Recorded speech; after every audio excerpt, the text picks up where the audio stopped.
Hi Libra, welcome to your August 2022 astrological forecast. Thank you so much for your support. You guys really came through for me. I really appreciate it. All my subscribers, thank you for your continued support. If you're new to my channel and you've just been viewing but you haven't subscribed just yet, could you please take the time to do that right now and click on the notification bell, and you'll be notified each time I upload something. Okay, anytime you guys like or share or comment or subscribe to my channel, any kind of interaction really helps to keep it in circulation. Okay, and it helps me to get more whatever. Okay, it just is enables me, okay, to continue to put out these videos. Okay, anyway, sorry about all that. The month starts off with the sun in your 10th 11th house, in Leo. It's in Leo up until like the 22nd, and the sun moves into Virgo, into your 12th house. The month starts off with Mercury in Virgo in your 12th house on the 4th. Okay, just a few days before that it's still in Leo in your 11th house, but it moves into your 12th house, and it's actually moving very fast, Mercury, this month, okay, because it's going to be in Virgo in your 12th house, and it moves into your first house on the 25th. Okay, so we'll get to that in a minute. Okay, so Mercury seems to be kind of important this month for you. It's, because it is moving that fast. And with the sun in your 11th house of your friends and acquaintances, any kind of organization that you belong to. It's also your house of dreams, hopes, and wishes. It's your most sociable house, though, okay? It's like where you go to hang out. Your group of friends and like any kind of entertainment that you do, usually in person, okay? This is a social media house, though, too, so you can't just socialize online and join groups or organizations that way, too. This is like getting the urge to get out there and actually be with people and see people and stuff like that. So having the sun here, it means that's what you're doing right now. You're at least out mingling somewhere or other. If it isn't with your friends, you could be attending at least one event, one live event that maybe you bought tickets for, or just suddenly had the desire to like really get out there and do something. Venus moves into Leo on the 11th.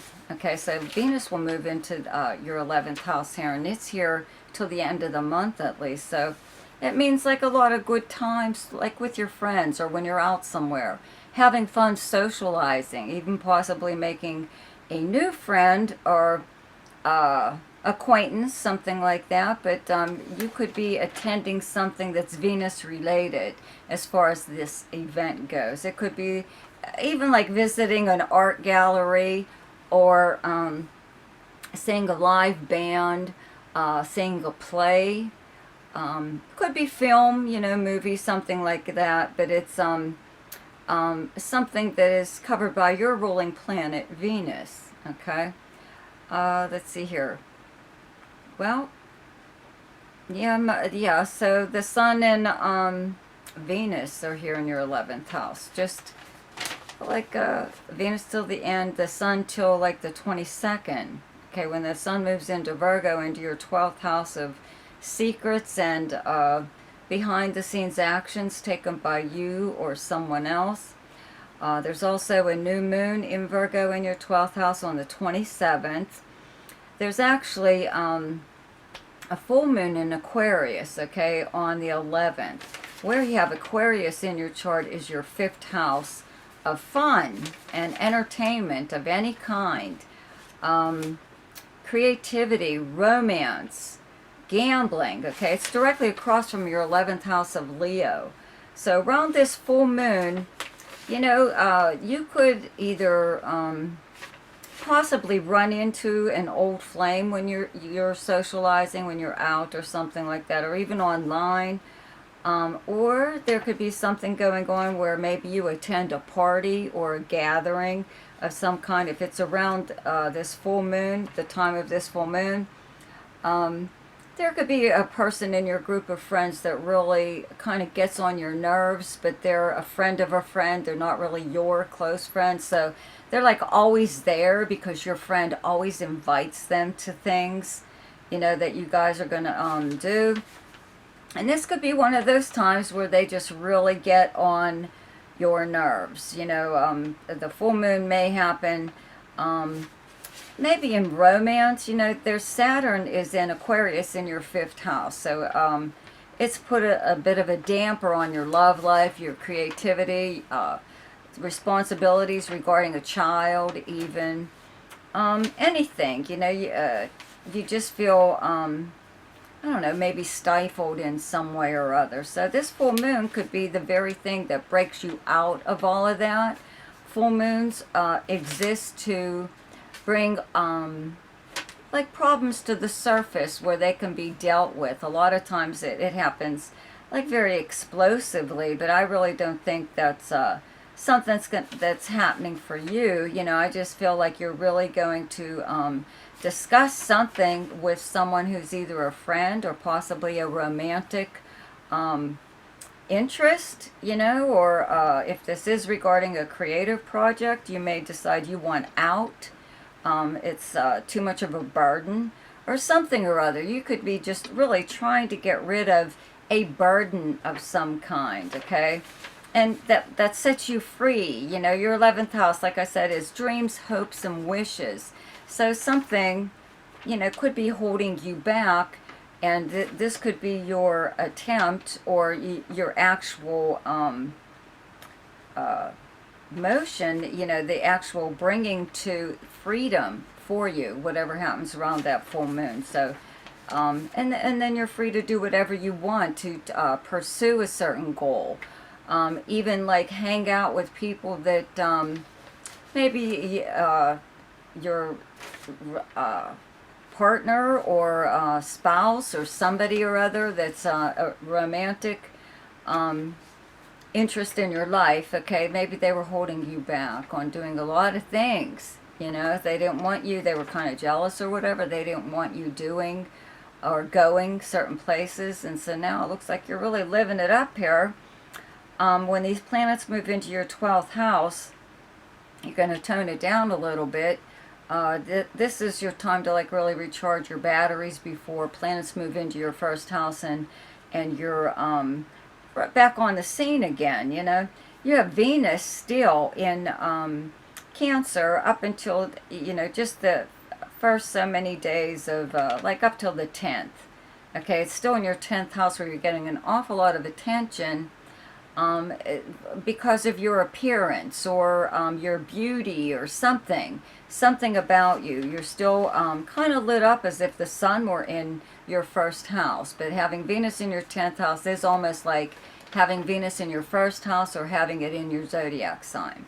Okay, people are still really, really noticing you, and you know, maybe there are some people that aren't like real they don't really care for that. You know, maybe they could even be just jealous of you. It could be a jealous friend now that you could be finding out about, okay, with these planets in your 12th house of Virgo.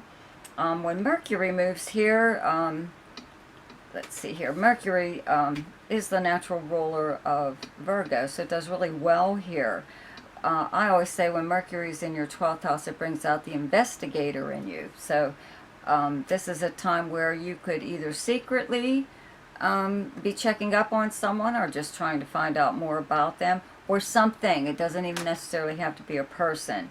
Or you could be working on something. You are gathering information together, and I would have to say possibly writing something of importance. Maybe you're doing a rough draft right now, because once Mercury moves into your 1st house is when you really pick up a lot of speed. You know, you communicate a lot. You initiate an awful lot of communications, whether it's verbal or by mail, telephone, something or other. So you could be really doing something behind the scene here, especially around this new moon on the 27th in Virgo in your 12th house. It brings a new beginning. You know, so maybe it's just news that you were trying to find out that helps I don't know, alleviate any kind of stress or something, something you were worried about. Maybe you finally got down to getting more information on it and finding out that there was nothing really to worry about or to be that upset about. Okay, now I do have to mention, okay, Mars is still in Taurus up until like the 20th more or less, because Mars moves into Gemini on the 20th and stays in this area till March. Okay, so the 8th house, now there's a conjunction and whatever that's on the 1st, August 1st. It'll be covered in your weeklies, but I'm going to mention it here just briefly. Okay, Uranus and the moon's north node will conjunct like on the 31st, and then on the 1st Uranus and Mars in Taurus, okay, will conjunct one another. So there's a lot of activity going on here in your 8th house of shared resources, shared debt, but it's also other people's resources and money. This is the house of inheritances and legacies, passive money coming to you through a legal settlement, insurance payout, credit refund of some kind, winnings, prize winnings, something like that. So I've mentioned this before, you know, that you have to have Libra Rising to have these planets here, though, to have Taurus on the 8th house, more or less. So you could, you know, if I were you, I would play the lottery, okay?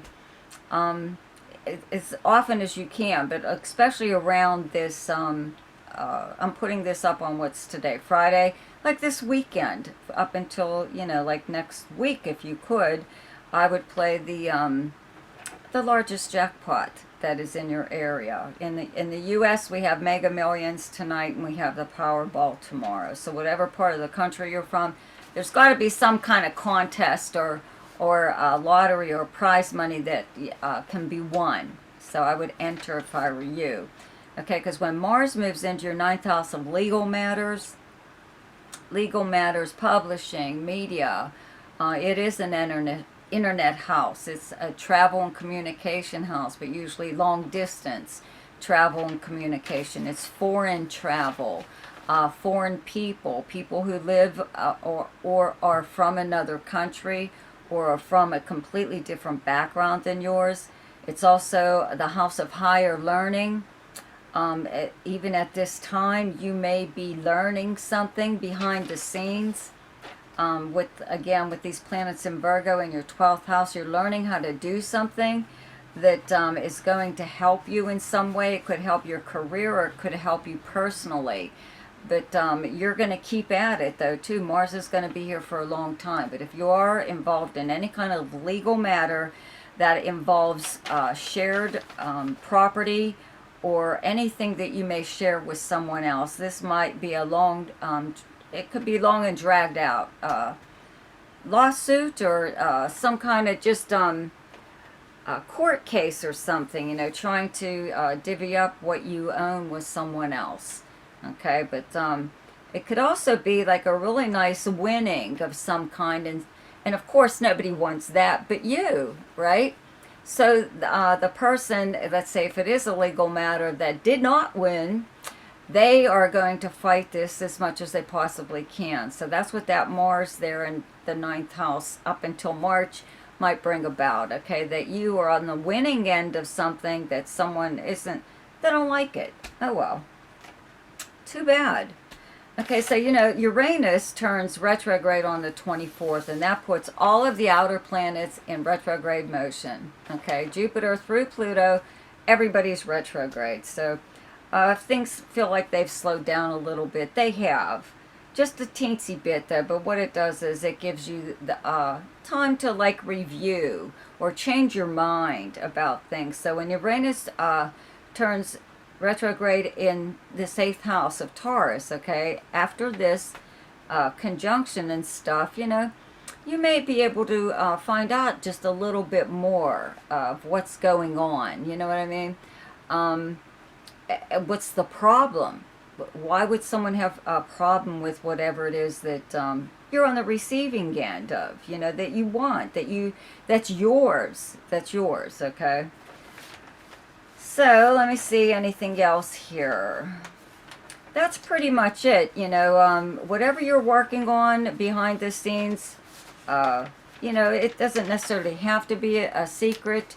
It can be, you know, maybe it's some way for you to like protect your interests in some way or other, okay? But when around that new moon, you should have some kind of breakthrough. If you were trying to find out some kind of secret information or hard to find out information about someone or something, even if it's like what kind of moves they're making or what, you know, what's going on with them, that would be the time that should really come together around that new moon. And when Mercury moves into your first house, it is kind of like when you get very, very busy, okay?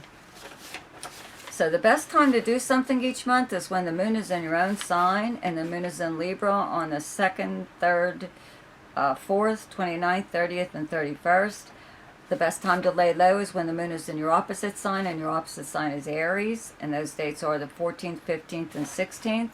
The best time for romance, recreation, creativity, fun, any kind of speculation or gambling, and anything to do with children is the 10th, 11th, 12th, 24th, 25th, and 26th. The best time for money is the 4th, 5th, 6th, 17th, 18th, 19th, and 31st. The best time for Cancer is the 22nd, 23rd, and 24th.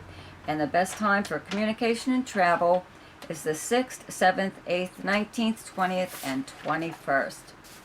So, be sure to check out the links below in the description box if you would like to have your chart done. I am having problems with my website. I may be changing hosts because I haven't been able to publish any changes that I make to my website. They're having problems. So I'm not sure what I'm going to do with that. But anyways, I am adding some things to my website. But you could always just contact me at the email address below. There's also a link to something called Ask Me a Question, which is for those of you who only want to know a little bit about your chart, maybe one or two things, and don't necessarily need your whole chart done. So have a wonderful month. See you next week for the weeklies. Goodbye.